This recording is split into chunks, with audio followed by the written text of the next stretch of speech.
की सबसे बड़ी हेडलाइन रही है, सबसे बड़ी खबर रही है, जिसका पूरा इम्पैक्ट मार्केट पर देखने को मिला है। एक बार उसके पास चलते हैं। अदानी ग्रुप एक बार फिर से नेगेटिव खबरों की वजह से हम देख रहे हैं लगातार ये पूरा समूह, इस समूह के स्टॉक्स चर्चा में है। न्यूयॉर्क के कोर्ट ने ग्रुप चेयरमैन गौतम अदानी समेत कई अधिकारियों पर घूस देने और निवेशकों को गुमराह करने के गंभीर आरोप में दोषी ठहराया है। इस खबर की पूरी डिटेल लेकर आशीष हमारे साथ जुड़ चुके हैं। आशीष, मेरे पास आपके लिए 2 सवाल हैं।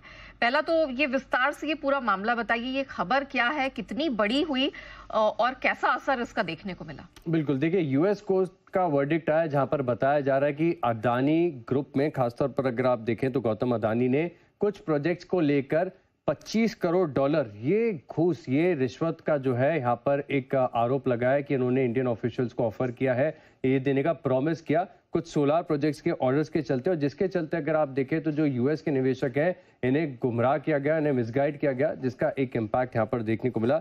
लेकिन साथ में अगर आप देखें तो बुधवार को यानी कल 20 साल के जो ग्रीन बॉन्ड्स होते हैं 60 करोड़ डॉलर के, इसके माध्यम से पूंजी जुटाने की जो योजना थी वो उसे रद्द कर दिया गया है। और आरोप अगर आप देखें और जिस प्रकार से वर्डिक्ट में डॉक्यूमेंट्स में निकाल के रखा गया है, काफी गंभीर बात है, क्योंकि इस प्रोजेक्ट से जिसके लिए ब्राइब दी जा रही थी वो 20 साल में तकरीबन 200 करोड़ डॉलर का जो है मुनाफा दर्ज करने वाली थी 20 साल के अंदर। इसके अलावा अगर आप देखें तो जांच को इन्फ्लुएंस करने की भी बात की गई है, जहां पर एफबीआई हो या फिर यूएस SEC, इनकी जांच को इन्फ्लुएंस करने के भी आरोप और बात यहां पर इस वर्डिक्ट में लिखी गई है, जिसके चलते अगर आप देखें तो बड़ा इम्पैक्ट देखने को मिला। आप मार्केट में तो देख ही रहे हैं करीब 2 लाख करोड़ से ज्यादा का मार्केट कैप अदानी ग्रुप का साफ हो चुका है, लेकिन बॉन्ड्स में भी बड़ी गिरावट आपको देखने को मिली है।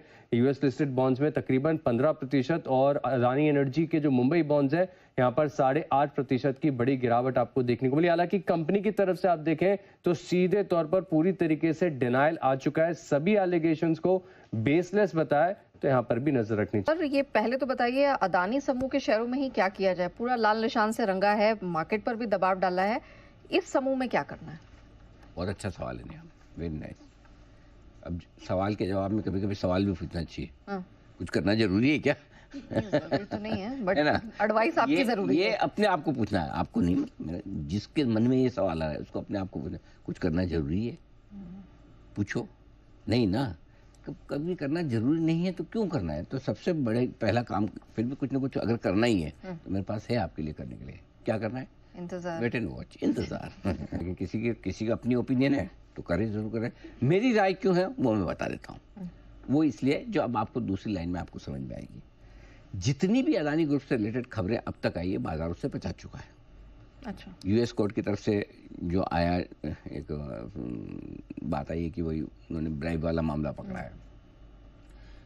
फिर छोटी मोटी चीज़ें जो यहाँ पर निकल कर आई है कि भाई उनके बॉन्ड के दाम तेज़ी से घट गए। बॉन्ड प्रोग्राम था 600 मिलियन डॉलर का, जो पैसे जुटाने वाले थे वो उन्होंने टाल दिया। अदानी ग्रुप की तरफ से सफाई भी आ गई। हाँ, उन्होंने कहा आधारहीन है, आधारहीन है, जो जो जो, जो, जो हमें कोई पेपर नहीं मिला, चल भी रही, देखो नीचे, ठीक है ना। तो बोले कि कंपनी के खिलाफ कोई ये नहीं है, इंडिविजुअल्स के खिलाफ है, जो जो भी है सबका अपना अपना। सो कुल मिला के ये सारी चीज़ें हमें पता, ये चीज़ें पता होने के बाद स्टॉक इन लेवल पे है। सो ये सारी चीज़ें develop, what next, big question is that. अच्छा, इस बीच में ओपोजिशन की तरफ से राहुल गांधी साहब की प्रेस कॉन्फ्रेंस भी हो गई, उनको भी जो कहना था उन्होंने कह दिया। हाँ, सारी चीज़ें अपनी जगह, ठीक है। तो ये सारी चीज़ें तो प्राइस में है इस वक्त, बाजार को पता है। अब जो पता है उस पर क्या रिएक्शन देगा, अब बाजार का नेक्स्ट रिएक्शन जो आएगा, जो कुछ नया आएगा उस पर। अब नया जो भी आए, जहाँ से भी आए, उस पर आएगा। तो या तो आप नए डेवलपमेंट का इंतजार करो कि नई खबर क्या आती है, अच्छी आएगी तो थोड़ी रिकवरी हो जाएगी, खराब आएगी तो और गिर जाएंगे। और जब तक नई खबर ना आए तब तक क्या, मार्केट को सेटल होने दें। मार्केट से मेरा मतलब अदानी ग्रुप के शेयर को सेटल होने दें कि कहाँ कोई कैश के स्टॉक जो लोअर सर्किट पे है वो क्या कितना और घटते हैं नहीं घटते हैं। एफएनओ के स्टॉक हैं तो आज जिनको पैनिक में एक्शन लेना ही है खरीदने का बेचने का, उनको कर लीजिए। अगले 2 दिन में आप 1-2 दिन में सेटल हो जाने दीजिए। सो हड़बड़ी क्या, ऐसी कौन सी जल्दी है? करेक्ट। अब अगर आपको अदानी का शेयर 5 या 10% के गेन के लिए लेना है तो सोचोगे अगर मैं तो 20-25% नीचे नहीं लिया, 15% ही नीचे रह गया, मेरा तो 10% का नुकसान हो गया। अगर ये थॉट प्रोसेस है तो भगवान बचाए। करेक्ट। तो 10% के लोअर सर्किट पे भी ले सकते थे, 25 नीचे और हो जाता है। तो इसलिए क्या है, शांति से बैठे, हड़बड़ी न करें। कोई भी डिसीजन हड़बड़ी में ना लें, ये सबसे बढ़िया। और आज सुबह से अपने यही बात कर रहे हैं, ना खरीदने का ना बेचने का। कोई डिसीजन हड़बड़ी में लीजिए मत। शुरुआत के 15 मिनट तो मार्केट देखिए आराम से कि क्या होता है क्या नहीं। आप देख लीजिए, हम अकेले थे जो बोलने वाले कि इतनी तेज गिरावट आएगी अदानी ग्रुप के शेयरों में, क्योंकि ये मामला वो हिंडनबर्ग की तरफ आरोपों वाला नहीं है, कोर्ट की तरफ से आ रहा है, विच इज आप ये कह सकते हैं थोड़ा ज्यादा इम्पैक्टफुल है, राइट। सो इसलिए अभी शांति से बैठे, कुछ न करें। मेरी राय ये है, और अगर आपकी राय मेरी राय से अलग है तो आप वही करें जो आपको अच्छा लगे। ठीक है। हाँ हाँ।